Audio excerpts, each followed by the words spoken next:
মেয়েদের চেয়ে পুরুষদের কার্যক্ষমতা আরো অনেক ভালো। বাংলাদেশের জনগণ ভালো হতে হবে। 1991 থেকে 2024 সাল পর্যন্ত ছিল দুই নারীর নেতৃত্বে বাংলাদেশ। এতে বাংলাদেশে এবার নতুন দিক চলে এসেছে। এবারের জুলাইয়ের অভ্যুত্থান থেকে এবং 26 এই নির্বাচনকে ঘিরে নতুন নেতৃত্বে পুরুষ।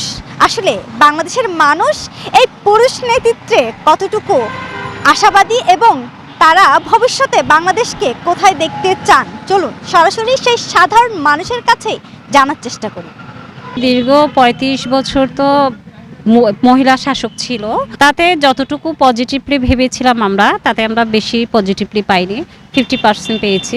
তবে আশা করছি এখন যেহেতু পুরুষ শাসক হবে বা চলবে দেশটা, আশা করছি 50% না 80% আমি আশা করছি এই শাসক থেকে, যে দেশকে উন্নত করবে, নারীদের ক্ষমতায়নকে আরও উন্নয়নশীল করবে, যেহেতু নারীরা এখনও ক্ষমতায়নের দিক থেকে অনেকটা পিছিয়ে আছে।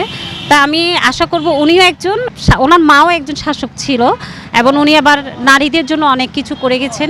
সেই হিসাবটা চিন্তা করলে আমার মনে হচ্ছে যে উনি এবার আমাদের জন্য অনেকটা পজিটিভলি কিছু একটা করতে পারে। পুরুষ যখন ক্ষমতা আসছে ইনশাল্লাহ ভালো হবে মনে করি।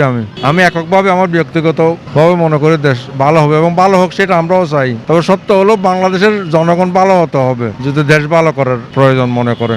জনগণ ভালো হলে দেশ এমনিই ভালো হয়ে যাবে। আগে তো মনে করেন দেশ চালাইছিল, যাক এখন দেশ কোন পর্যায়ে ছিল, এখন কোন পথ যাইব, এটা তো মানুষ অনুভব করে লাগছে। আমরা ঠিকমতো কাজ করি যে খাইতে পারি, গাড়ি চালাই মনে হয় দিন আনি দিন খাই। আমরা শুধু জিনিসটা কমের ভিতরে যেন রাখে, এইটাই আমরা চাই, আর কিছু চাই না। নারী পুরুষ অল আর ইকুয়াল, উভয় সমান।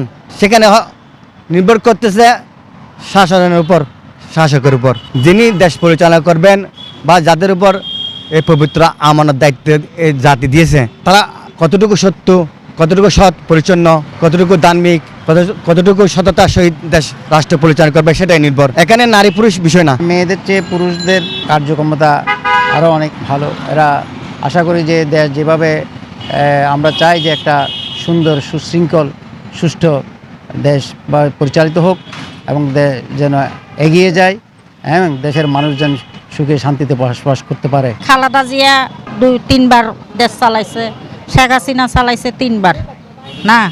তা এখন ওনারা মহিলা ছিল, এখন পুরুষ নেতৃত্ব আসছে, পুরুষ নেতা হবে বা মন্ত্রী প্রধানমন্ত্রী হবে। তা আমরা একটু ভিন্ন ধরনের আশা করি, দেশটা আরও সুন্দর আরও ভালো হবে, যেহেতু পুরুষ আমাদের প্রধানমন্ত্রী হবে। সাধারণ মানুষের আক্ষেপের শেষ নেই। সাধারণ মানুষ নবনির্বাচিত সেই প্রধানমন্ত্রীর কাছে একটি প্রশ্ন তুলেছে, সেটি হচ্ছে এখনও সংসদ ভবনে বসেনি, অথচ দেশে গুম, হয়রানি, অত্যাচার এখনও চলছে। কেনই বা এমনটা হচ্ছে? তারা আশাবাদী তিনি তার নেতাকর্মী এবং অন্যান্য যে কর্মীরা আছেন তাদেরকে সংযত করবেন এবং সুন্দর একটি রাষ্ট্র তাদেরকে উপহার দেবে।